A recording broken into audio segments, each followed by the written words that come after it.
Hey everybody, I realised I've never made a video talking about Cush drives, explaining what they are, what they're for, and how you replace them, so I'm going to do that in this video. The first thing I need to do is pop this wheel off.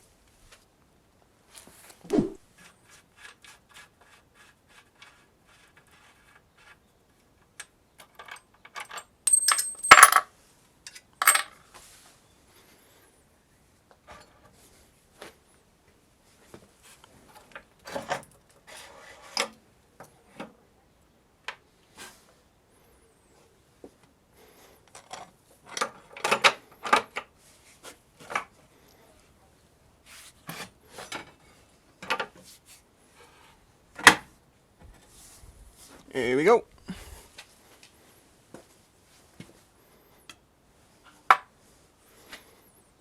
Right, let's take this to the bench. Some motorcycles, like this DRZ 400 SM, which is the bane of my life, have sprockets that attach directly onto the hub of the wheel. So you can see a bolt goes through the sprocket into the hub of the wheel. There is nothing to soften that connection. It's bolted on. Now I've just cleaned the grease off of this. As you can see, this is bolted on to this central part, but this central part isn't actually attached directly to the hub. What we've got here is a load of like splines or teeth, you might say, and inside the wheel hub you have these little bars, and then between them you have these rubber pieces which are your Cush drive, and then obviously these pieces fit within here. So what this means is that when you accelerate or decelerate, to turn the wheel, it doesn't directly turn it, it's the rubber squidging and then allowing the wheel to turn. There's several reasons why they use Cush drives. It makes the experience of riding the bike more comfortable because it's softer, it doesn't have so much jerkiness to it, and it also softens the impact on the drivetrain, that being, you know, the chain and the sprockets and even your gearbox to a point. So if you're heavy downshifting, for instance, rather than it whacking its way through the chain directly into your engine or into your sprockets, there is an amount of squeeze in these which takes a lot of that impact out.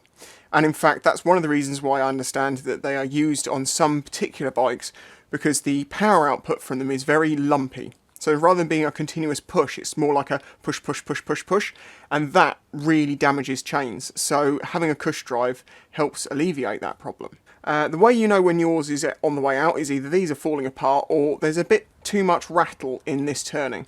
Now I just want to say a huge thanks to Moto for supplying the parts for this video. This is actually sort of a follow-on from a previous series. I did a whole rebuild of my XJ6, and at the time, because of COVID and because of Brexit and all the issues, we couldn't get parts in quickly. And I asked for some Cush drives, and unfortunately they couldn't get them until now, but they have sent them through to me. So as I say, thank you to Moto. They supplied me the parts for free. Check out the website, links in the description.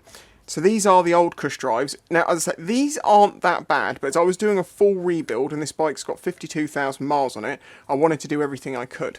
1, 2, 3, 4, 5, 6. 1, 2, 3, 4, 5, 6. Perfect. So here is our nice new Cush rubbers, which we'll just place in.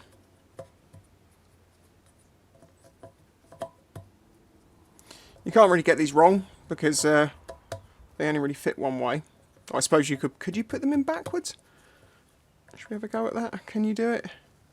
You can put them in that way, but it's not going to fit together, so there's no real risk in doing this wrong. So it's a nice easy job you can do yourself, other than putting the wheel back on straight and stuff. Yeah, it's a nice easy one. Right, now, depending on how these choose to go back together, I have a little tip to offer.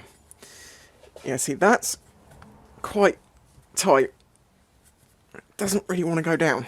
This is something I've tried before, and I've never had a problem with doing this.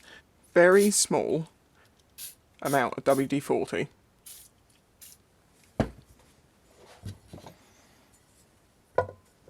And remember, this is on the oil side of the bike anyway, so any of that runs out is going to be on the chain side. But it should make the job of getting these in 10 times easier.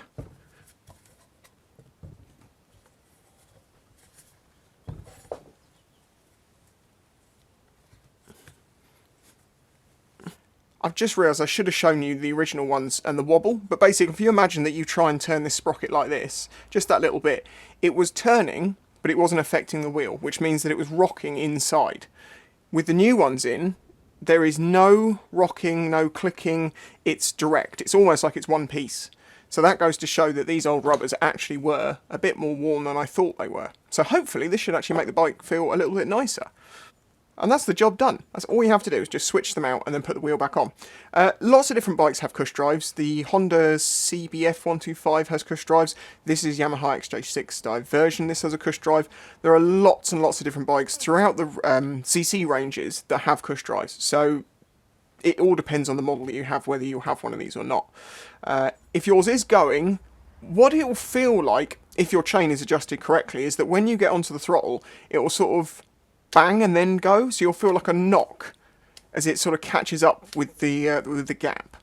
Similar in a way to the way that your chain feels if it's very loose. It sort of takes up tension before you start moving and then you get that jerk. It's very much like that. But you can also just take your wheel off, give it a wobble and see how much it moves. Right, let's get this back on. Okay, so now it's basically just a reversal of the process of taking it off. Got the spacers in.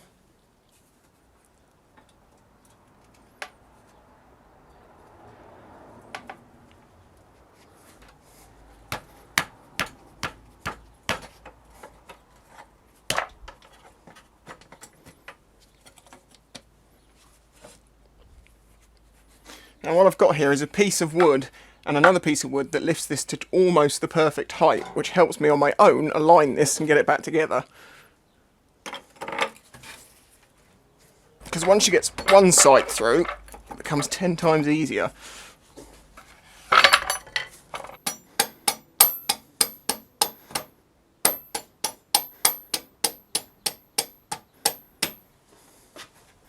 Make sure we're back against our stop so the adjustment's correct.